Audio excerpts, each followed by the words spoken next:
Chiron. I was just talking, this by the way is Andy Wallace. How would you explain what your role is? Potentially one of the best jobs in the world. It certainly can be. Well, I take customers for a ride, show them how it all works, same with media, and give VIP rides. And basically I continue my life, which is my life without having a proper job. And how many miles have you done in the Chiron? I've now done over 70,000 kilometres in the Chiron. 70,000 k. And I'll tell you what, it never gets old. I can imagine. So the significance of this moment for me is hard to quantify in words. We are about to go up a famous road in Abu Dhabi called Jebel Hafit, but on our way there, what I want to do is try and put into context why this car is so special, almost sort of quantify as to why the car is so expensive from an engineering point of view, because I think we read these stats and figures about 0 to 60 times and top speeds, all nice and good, but how that's achieved is a totally different ball game. Things like the centrifugal force. Let's start with that, because that for me is such a small detail that almost highlights everything about this car. Well, so the further you get away from the centre of the wheel, further out towards the edge of the wheel, the G increases, the forces on the wheel and the tyre increase. They also go up as a square of the speed.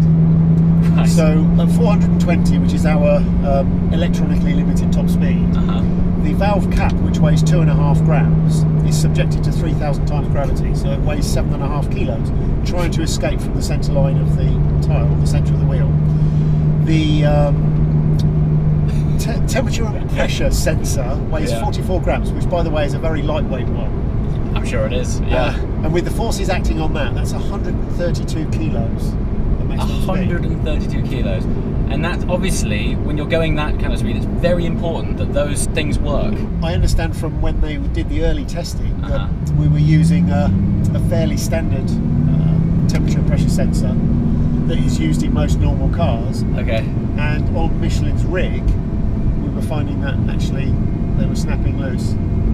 They were snapping loose. And coming out through the top of the tyre. So it's just little things like that, which everything about this car, it's breaking new ground in so many areas. Yeah. So of course, it was modified, a new one was designed and engineered and put on the car, and we have no such problems, but it's just to go to show you the forces. Now, that's at the valve. By the time you get to the tyre sidewall, we're asking the tyre sidewall to withstand 3,800 G at that point.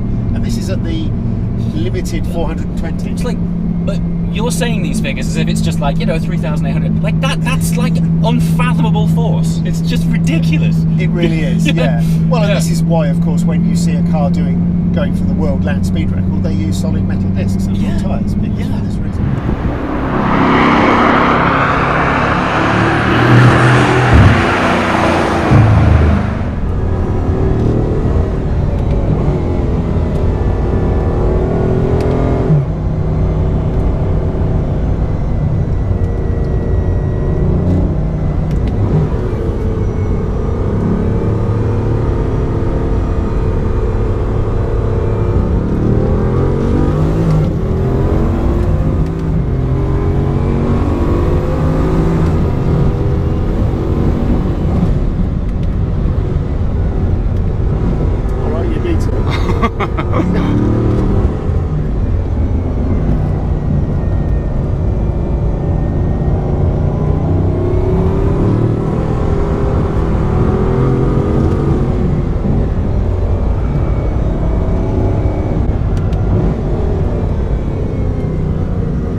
We've just hit our first few corners. I know on paper this car isn't, by convention, light, but like freakishly it feels it. I mean, I assume you've got a very low centre of gravity in this because it feels like it's flowing, no problem at all. Yeah. Good God, the torque that's available it feels light, man. It does, and I think what's more important than the actual number of kilograms, Yes. you can get fixated on that. Yes. It is, you're right, it's centre of gravity. Yeah. And actually the centre of gravity on the Chiron is considerably lower. So in developing the engine, which is 90% or more new, Yes. we've had to obviously make the bottom end of the engine quite a lot stronger. So that's added weight. So to get rid of the weight again, things like the inlet manifold is a totally composite piece now. Yes. And so we've taken a lot of weight off the top of the engine. The engine weighs the same as it did in the Veyron, but the CG is considerably lower. In terms of low down torque, I mean, I am feathering this throttle, and I feel like we're actually being drawn along the road by more of a magnetic pull, actually. It's got such effortless torque. It's an incredible feeling. And that's down to the two-stage turbocharging that we spoke about a bit earlier. Yes. Which is that we use just 2 turbos early on. Here's a straight bit, see what you think.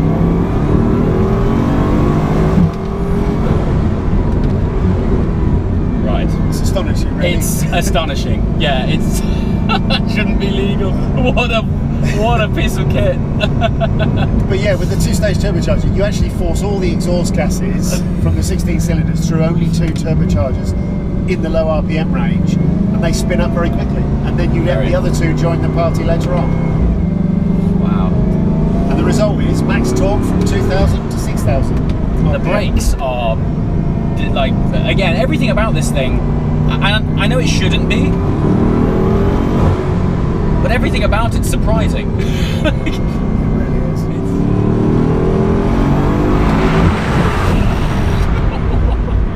It's amazing. And the traction The traction is even in first gear. sensational, isn't it? Engine, on the outset, you'd be forgiven for thinking that it's a version of the Veyron engine because it's still the 8-litre W60, but of course that's not the case at all. What measures have taken place to get this thing to do what it does? Earlier on, you were talking to me about the consumption of air and the amount of fuel it drinks. Talk me through that, because again, insane. Yeah, and those are only the extremes. So when what if you found a piece of road, or you owned your own country and made your own piece of road, and you could actually hold the throttle down for 6 minutes and 49 seconds at full speed, Right. you would actually drain the 100-litre tank. But that's like a headline figure, because in fact, in normal use, you can easily clear 500 kilometres on a tank. Okay. But that 6 minutes and 49 seconds, you've still travelled a distance of 56 kilometres because of the way you're covering the ground. So it's just, all these numbers are they're problems that are not having to be solved by anybody else, because they haven't got the performance. I mean, one car that I've driven recently, this isn't something to compare at all, but this is going back to engineering again. I just came back from the launch of the Audi RS4, and I was sort of hoping that they would have put a dual clutch gearbox in it, but because a gearbox at that price point as a twin clutch couldn't cope with the torque, they opted for a more conventional 8-speed. Yeah. Now, how many pound-feet of torque has this got? 1180. 1180 over that whole 2,000 to 6,000 range. And you're running a twin clutch gearbox. Now, this isn't to compare. This is to highlight just the magnificence of the engineering that's involved in this thing. I mean, like, how do you go about making components that deal with that? Well, that's the thing, and I suppose it's expensive, isn't it? So if you're making a car that is going to be costing you a little bit more, you can put the engineering and the costing into it. Well, we're going to debrief in the car. Well, look at this resplendent Bentley that we've had laid on for us to drive all the way back to Dubai. We got a chats link. We got some stuff to be talking about. Thank you very much, sir. It's our wonderful driver this evening. Wow, look at that for an interior. Debrief, dude. How was that, mate? I mean, so my angle, if you're at the end of the video now, it's easy to talk about how fast it is. Yep. I wanted to highlight the sort of engineering genius behind how it's so fast. Okay. Because it reaches this sort of realm of speed where all of a sudden everything is just magnified, well, 3,000 times. So Andy was giving me a stat that the centrifugal g-force on the dust cap of the tyre, I think it weighs something like 2.4 grams when it's static, and it weighs like over 7 kilograms when it's at top speed. So he was saying the forces of everything are just so magnified. Yeah, well, apparently it was 3,000 times. You know, that basically, at those sort of speeds, you can apply that formula to thousands of components on the car, which simply didn't exist. Like, they have to create and invent them. So the magnificent thing about it is, yes, it's like organ-bendingly fast. Yeah. But the thing that I think I'm the most impressed with is how luxurious and refined it is doing it. Like, there's cars which are as fast, but there's nothing. There's no. But carpets, they're just stripped out. It's just carbon, and that's it. It's just, that's it. And it's a very different experience. I can't think of anything that does what that thing does. Like, well, we're in Bentley now, and the Chiron. The Chiron is as luxurious, if not more. Yeah, absolutely.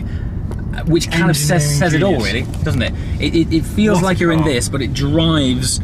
It just like it drives like a proper supercar, but you kind of approach it like a. I actually call this thing a hyper GT. Yeah, because it's so much luxury, easy. You could cruise in it easily. You know, it's got a fabulous sound system in it, like plush leather.